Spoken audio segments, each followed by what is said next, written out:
Okay, now we are going to change the gateway. So same procedure as on my previous video for the IP address. Now we will go to gateway.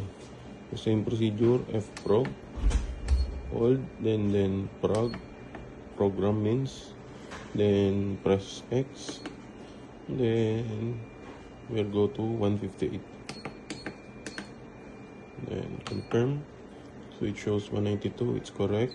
Go back. Fprog, X, 159, 168, it's correct. Then fprog, X, 160. So it shows 100. Go back. Fprog, X, 161.